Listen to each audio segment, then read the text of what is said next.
नमस्कार मित्रों, आरोग्य जीवन यात्रा में आप सबका स्वागत है। मैं नेचुरोपैथ डॉक्टर राजेश पटेल बोलता हूँ। मैं योगा मास्टर हूँ और बेसिकली मैं सिविल इंजीनियर हूँ।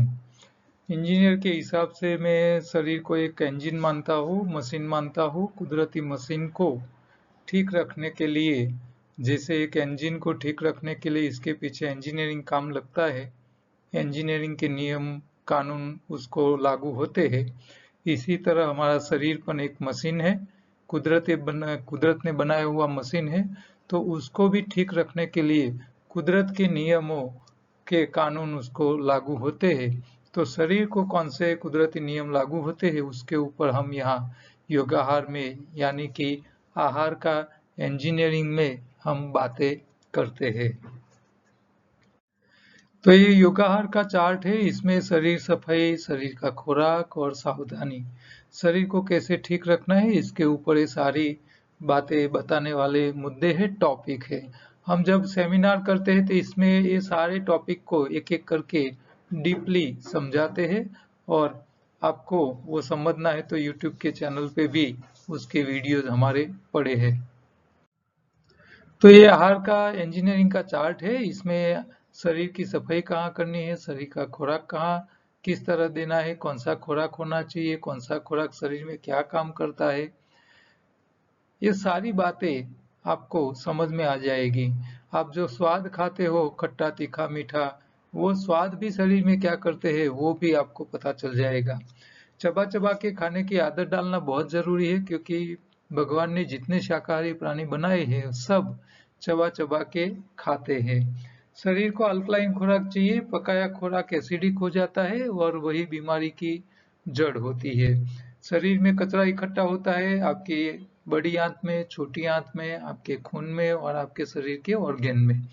तो वहां जहां कचरा इकट्ठा हुआ है उसको भी निकालना जरूरी है। तो शरीर का कचरा कैसे निकालना है वो भी हमको समझ होनी चाहिए। शरीर को रिपेयरिंग का खुराक चाहिए, शरीर को ताकत देने वाला खुराक चाहिए और रिपेयरिंग का सामान को ठिकाने लगाने वाले कारीगर भी चाहिए। तो आपको शरीर में रिपेयरिंग करने वाले कारीगर कहाँ से मिलेंगे ये भी आपको पता होना चाहिए। तो आपको ये सारी बातें समझने के लिए हमारी यूट्यूब चैनल है, ये योगाहार की यूट्यूब चैनल है, उसके ऊपर आप जाइए और वहाँ प्ले लिस्ट खोलिए।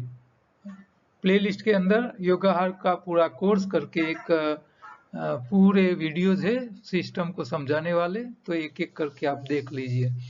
आपको मेरी बातें अच्छी लगती है तो आप अपने दोस्तारों को बोलिए कि वो हमारे वीडियोस देखे, समझे। जब तक वो समझने की कोशिश नहीं करेंगे, समझेंगे नहीं, तब तक हमारी बातों पे भरोसा नहीं आएगा। तो उनको आप सीधी सिस्टम बताने के बजाय आप उसको बोलो कि हमारे वीडियोस के पूरे कोर्स देख ले, फिर वो इसके ऊपर सोचे, इसको अमल करे। आप सबको प्रार्थना है कि एनडीएस योगाहार से जिन लोगों को फायदा हुआ है वो अपना अनुभव का वीडियो हिंदी में बना के भेजे।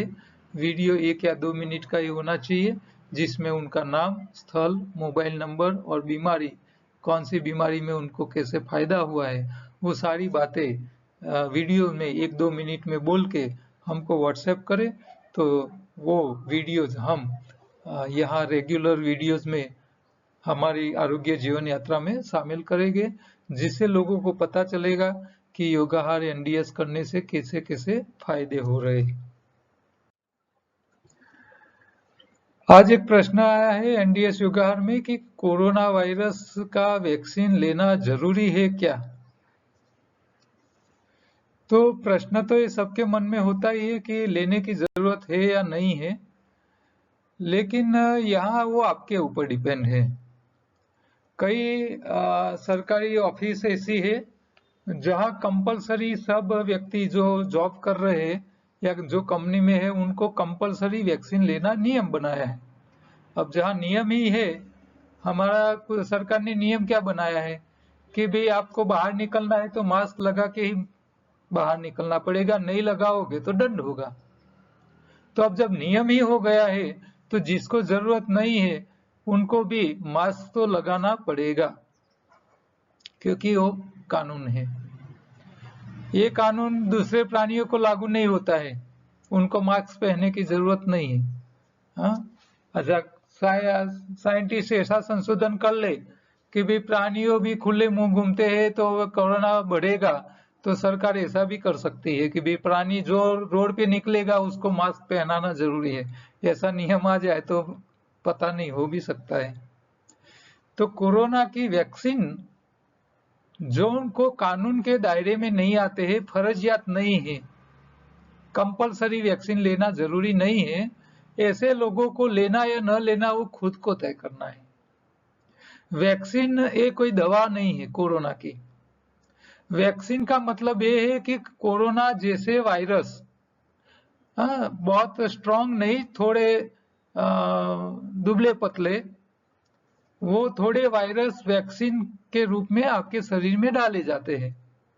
तो ये कोरोना जैसे वायरस आपके शरीर में जब बाहर से डाले जाते हैं तो आपका शरीर वो वायरस के सामने फाइट करने का एक तंत्र विकसित करके रखता है, अपने शरीर की इम्यूनिटी सिस्टम को अपडेट करके रखता है कि ऐसा भविष्य में कुछ आ जाए तो उस टाइम कैसे हम लड़े, शरीर कैसे उसके सामने लड़ पाएगा।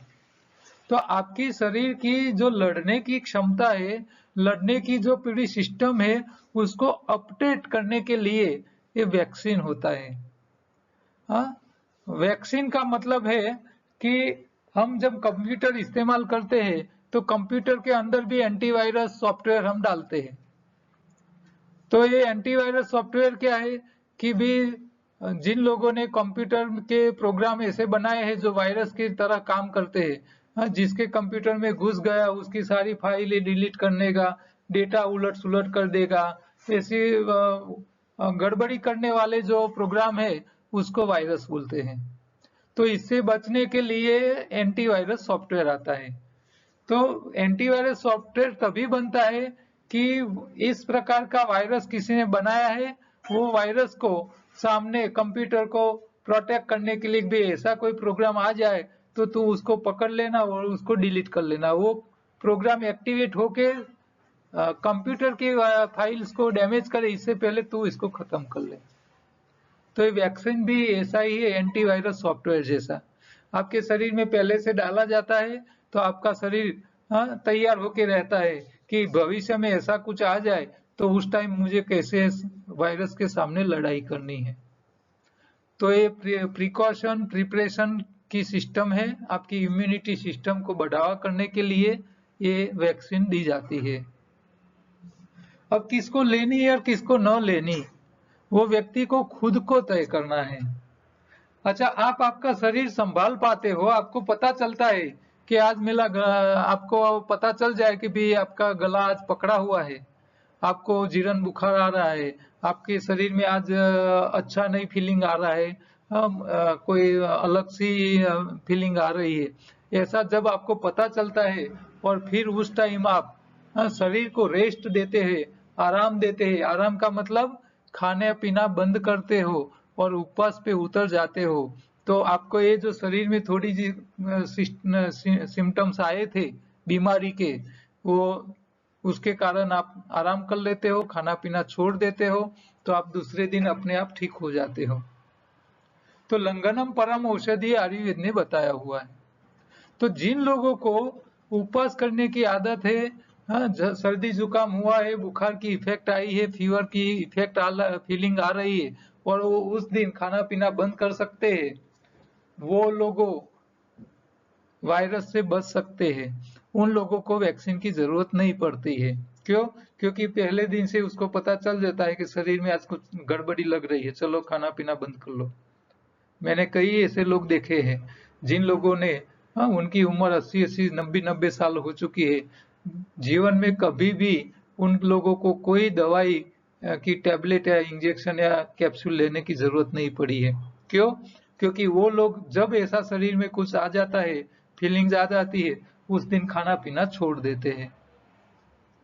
तो ये ऐसी बात है कि आपको जहाज में जाना है, पानी के जहाज में, और आपको तैरना आता हो तो आपको लाइफ जैकेट पहनने की जरूरत नहीं है। लेकिन जिन लोगों को तैरना नहीं आता है, उन लोगों को सेफ्टी के पर्पज से मान लो बीच में रास्ते में जहाज को कुछ हो गया, टूट गया, डूब गया, तो उस टाइम आप पानी में गिरोगे तो आपको खुद को तैरना आता नहीं है, तो फिर आपको लाइफ जैकेट पहन के ही जाना पड़ेगा। क्यों? ऐसा कुछ हो गया तो आपका वो लाइफ जैकेट बचाएगा। तो जो लोग अपने शरीर को समझ नहीं सकते हैं, शरीर की इफेक्ट्स को, फीलिंग्स को समझ नहीं पाते हैं, खुद निर्जला उपवास करने की आदत नहीं है जिन लोगों को, ऐसे लोगों को वैक्सीन ले लेना जरूरी है। लेकिन एनडीएस करने वाले कई लोग ऐसे हैं जो 24 घंटा निर्जला कर सकते हैं। हाँ, और ऐसे एक टाइम का तो उपवास हम सब लोग करते ही है एनडीएस में। मजदूरी नहीं करते हैं तो उपवास करना जरूरी है। तो जो लोग ऐसा कर पाते हैं उनको वैक्सीन की जरूरत नहीं है। दूसरा, वैक्सीन जो है उसके साइड इफेक्ट्स भी आते हैं। अभी मुझे एक मैसेज कल ही ऐसा मिला था कि जामनगर में एक सोढ़ा साहब है जो हमारे एनडीएस के प्रचारक है, काफी काम कर रहे हैं। तो फैमिली के सारे मेंबर ने उनको प्रेशर लाके वैक्सीन दिलवा दी, और वैक्सीन लेने के बाद वो 10 दिन इतने हैरान हो गए वो, कि उनको ऐसा लग गया कि ये नहीं ली होती तो अच्छी थी। उनको तो जरूरत थी ही नहीं, लेकिन कुटुंब वालों ने उसको दबाववश उनको वैक्सीन दिलवा दिया। हो सकेगा तो उनका जो एक्सपीरियंस रहा है वैक्सीन लेने के बाद, वो भी हम आपके साथ शेयर करेंगे। साहब से मुझे पर्सनली अभी बात नहीं हुई है, लेकिन मुझे ऐसा मैसेज मिला था कि उनको ऐसी दिक्कत आ गई थी। तो वैक्सीन लेने के बाद उसके इफेक्ट्स भी है, साइड इफेक्ट्स भी है। आप कुछ भी काम करोगे तो उसके फायदे भी मिलेंगे, नुकसान भी मिलेंगे। तो नई जरूरत है, आपको लगता है कि आप आपका शरीर खुद संभाल पा सकते हो, तो वैक्सीन की झंझट में पड़ने की जरूरत नहीं है। जब को आपको ऐसा कुछ लग जाए उस दिन उपवास कर लीजिए, शरीर को संभालना रख लीजिए। जो लोग रेगुलर योग करते हैं, हाँ, वो लोग बीमार नहीं पड़ते हैं, तो ऐसे लोगों को जरूरत नहीं है। हाँ, जो लोग खाने पीने में शौकीन है। दूसरा, जिन लोगों को समय पे भूख लग जाती है और टाइम पे भूख लगने के बाद वो अपने आप को कंट्रोल नहीं कर पाते हैं, खाना कंपलसरी वो कहीं से भी ढूंढ के खा ही लेते हैं, ऐसे लोगों, जो शरीर की बायो क्लॉक की भूख में फंसे हुए लोगों को मैं खास रिक्वेस्ट करूंगा, वो वैक्सीन ले ले। क्यों? क्योंकि मनुष्य समय देख के खाता रहता है, और समय के साथ उसको भूख लगती रहती है, और जैसे भूख लगती है वो तुरंत कुछ न कुछ खा लेता है। तीनों टाइम वो खाना उनको कंपलसरी हो गया है, वो भूखे रह नहीं पाते हैं। और ऐसे लोगों, जब भूख लगती है और खा लेते हैं, अब शरीर को जरूरत नहीं है तो वो कचरा बनता है। कचरा बनता है तो ऐसे लोगों को वायरल इन्फेक्शन होने के चांसेस बहुत बढ़ जाते हैं। इसीलिए मैं बार बार बोलता हूं कि आप बायो क्लॉक की भूख में से बाहर आइए। ये व्यसन की भूख नहीं लगनी चाहिए, मन की भूख लगनी नहीं चाहिए, शरीर को सच्ची भूख लगनी चाहिए।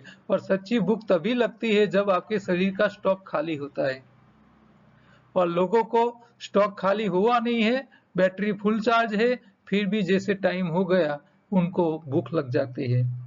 तो इस समय की भूख समझना बहुत जरूरी है, उसमें से बाहर आना बहुत जरूरी है। और जो लोग समय की भूख में से बाहर आ जाते हैं, वो लोग लंबा आयुष्य भुगत पाते हैं बिना बीमारी से। क्यों? क्योंकि वो समय के साथ भूखे नहीं होते हैं। शरीर में जब स्टॉक खाली होता है तभी भूख लगती है। तो ये वैक्सीनेशन के लिए ये बहुत जरूरी है, क्योंकि समय देख के खाने वाले लोगों को अपने शरीर की सफाई का मौका नहीं मिलता है, खून में कचरा बढ़ता है, और खून में जब कचरा बढ़ता है तभी वायरस को खुराक मिलता है। अब सच्ची भूख लगने के बाद भोजन कीजिए, आपको शरीर में कचरा बचेगा नहीं, खून साफ रहेगा, तभी आपको कोई वायरस का नुकसान नहीं होगा। हाँ, ये मच्छर होते हैं तो क्या मनुष्य को काटते हैं? मनुष्य को नहीं काटते हैं, सारे जगत के प्राणियों को काटते हैं। किसी को बुखार नहीं आता है, मनुष्य ही को आ रहा है। क्यों? क्योंकि मनुष्य के खून में भरपूर कचरा होता है। हम वायरस का खुराक यही मानते हैं कुदरत के हिसाब से कि जिसके खून में कचरा बढ़ जाए, उनमें वायरस घुसे तो वो खा पी के उसकी संख्या बढ़ेगी।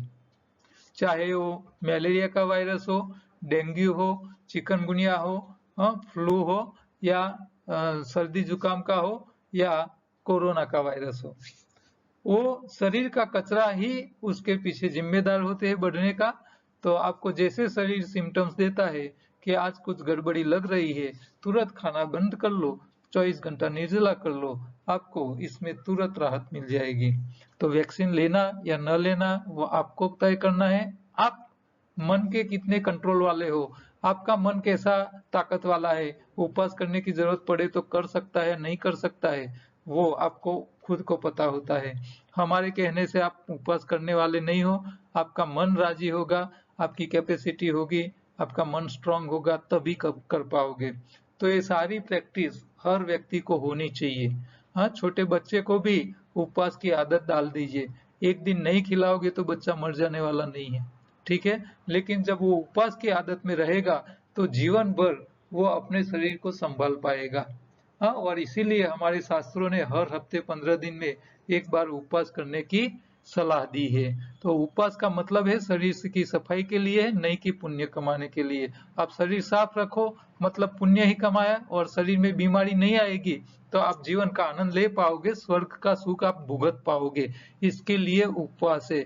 और उपवास के ऊपर ऑटोफोगी नाम की थीसिस, ऑटोफोगी नाम का प्रिंसिपल देने वाला जापानी साइंटिस्ट को नोबेल पुरस्कार दिया गया। उन्होंने यही बात रिसर्च करके तय की, बताई लोगों को, कि जो लोग एक साल में 24 निर्जला उपवास कर सकते हैं, उन लोगों को कैंसर होने के कोई चांस नहीं है। हाँ, तो ये उनका रिसर्च था और उसको पूरी दुनिया ने स्वीकार किया और उसको नोबेल पुरस्कार दिया गया। वही बात हमारे आयुर्वेद में हजारों साल से लिखी हुई है। हमारे आयुर्वेदिक डॉक्टर को ये पढ़ाया जाता है, लेकिन ये हमारी ये चीज को दुनिया ने कभी स्वीकार नहीं की और अच्छी तरह उसको हम प्रेजेंट नहीं कर पाए। और वो जापानी साइंटिस्ट जिनको आयुर्वेद की पता नहीं है, उन्होंने, वो एलोपैथी वाले डॉक्टर ने आयुर्वेद के सेंटेंस के ऊपर रिसर्च करके नोबेल पुरस्कार ले लिया।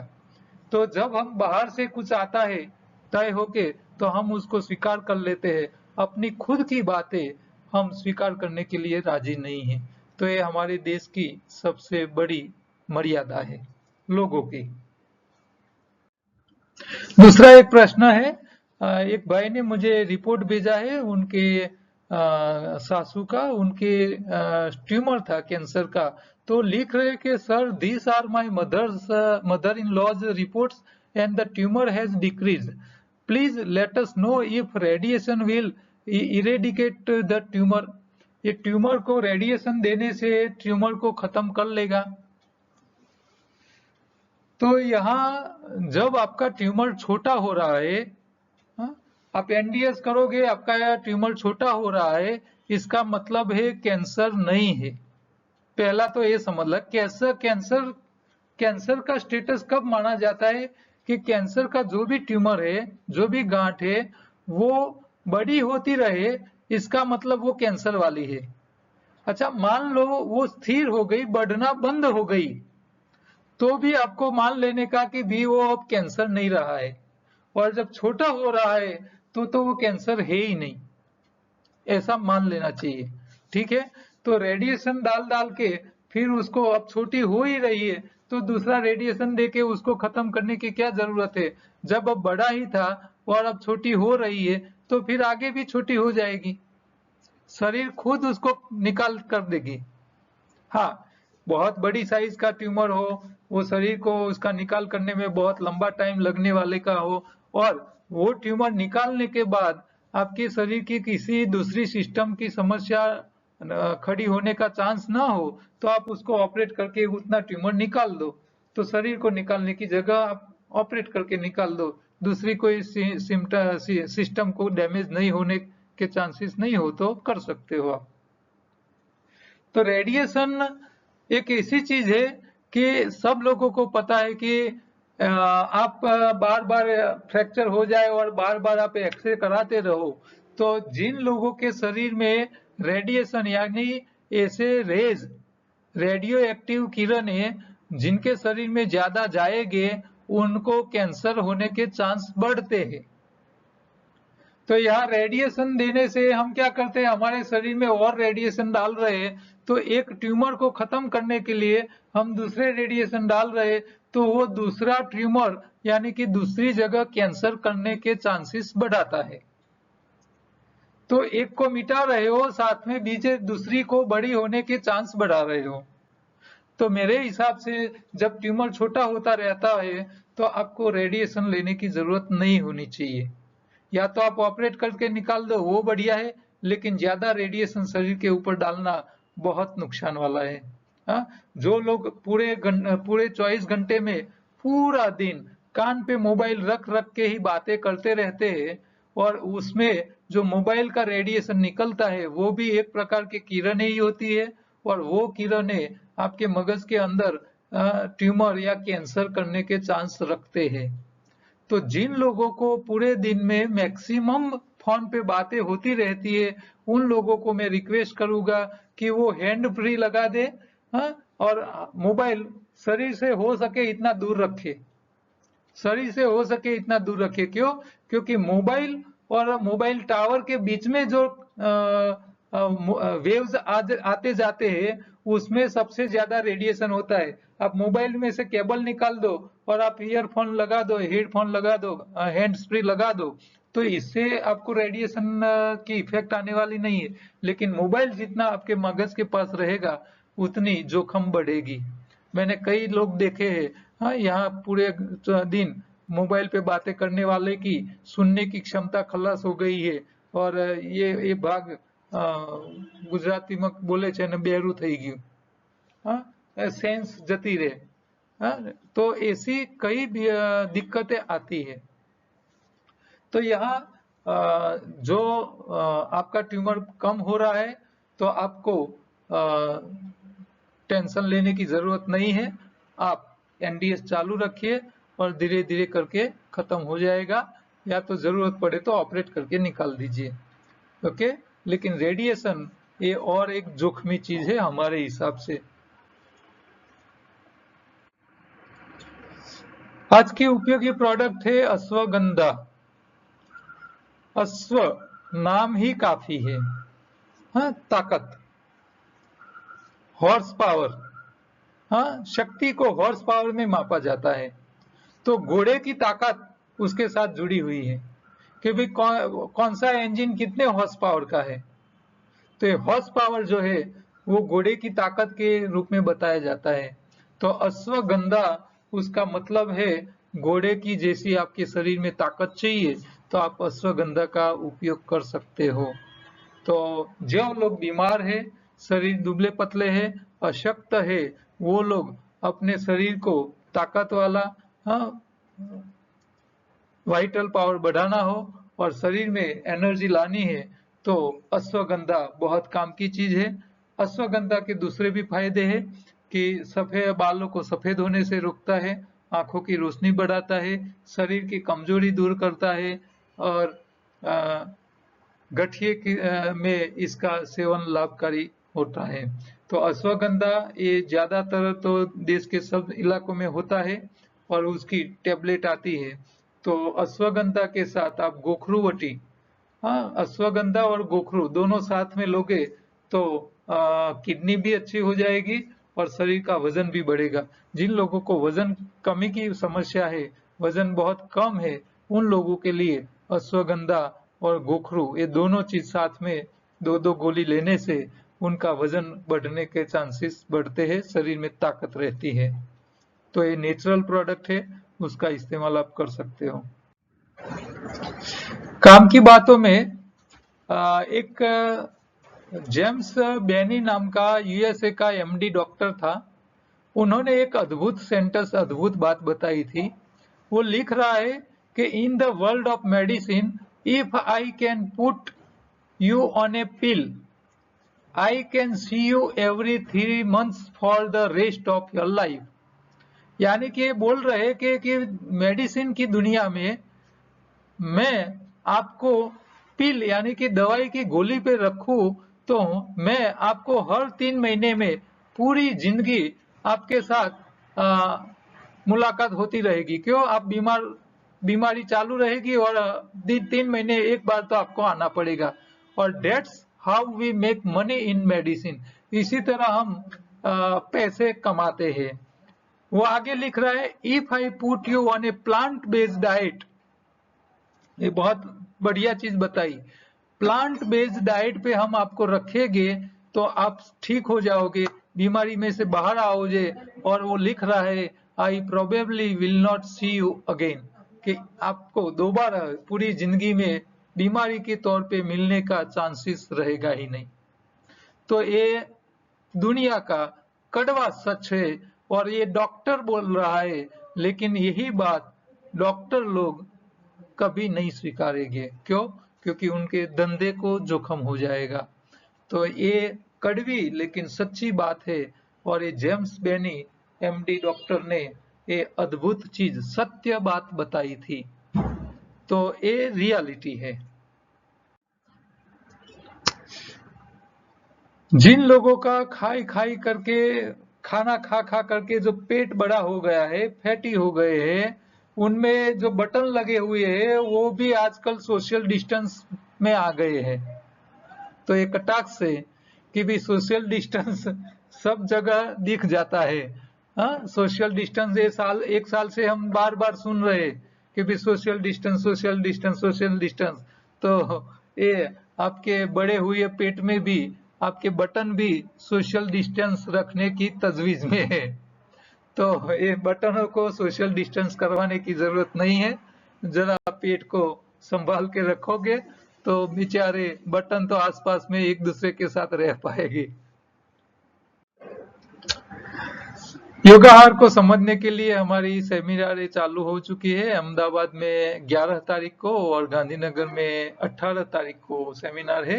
अहमदाबाद में सुबह 9 से 12 का रहेगा टाइम और गांधीनगर में दोपहर 2 से 5 का। वो निःशुल्क है, इसमें हम भोजन नहीं करवाते, इसीलिए कोई चार्ज नहीं है। कोई भी आ सकता है और मेरे नंबर पे व्हाट्सएप करके लोकेशन और एड्रेस मांग सकते हैं। तो बिना रजिस्ट्रेशन आप सीधे आ सकते हो। जो लोग संडे की शिविर अटेंड नहीं कर सकते हैं वो हमारे अहमदाबाद और गांधीनगर दोनों सेंटर पे दोपहर 4 से 6 का 2 घंटे का भी सेमिनार होता है, वो भी तद्दन फ्री होता है। तो आप उसका भी लाभ ले सकते हो योगाहार समझने के लिए। आहार का इंजीनियरिंग मतलब छोटा बड़ा सबके लिए काम का है, इसीलिए सिंबल आपको बार बार मैं दिखा रहा हूँ कि आप बच्चे हो या बड़े हो या बीमार हो या बीमार न हो, सबको योगाहार के नियम लागू होते हैं, कुदरत के कानून सबको लागू होते हैं। योगाहार शरीर के लिए काम की चीजें, हमने उसकी एक किट बनाई है, वो शरीर की काम की चीजें इकट्ठा करके एक किट बनाई है जो आप मंगवा सकते हो, उपयोगी है। ई बुक अवेलेबल है अमेजोन पे और योगाहार की बुक भी अवेलेबल है, आप वहां से भी मंगवा सकते हो या हमारे पास से भी मंगवा सकते हो। रॉ फूड रेसिपी आपको अच्छी अच्छी चीजें मिल जाए, इसके लिए हमारी दूसरी यूट्यूब चैनल है फूड विथ लाइफ योगाहार नाम की, तो आप वहां भी जाइए और वहां से अच्छी अच्छी खाने पीने की चीजें देखिए, मजा कीजिए, खाइए, खिलाते रहिए। और छोटा सा मैसेज, आप कहीं भी कुछ प्रिंट करवाते हो तो करवाइए। कल दोबारा दूसरे प्रश्न और काम की बातों के साथ दोबारा मिलेंगे, तब तक नमस्कार।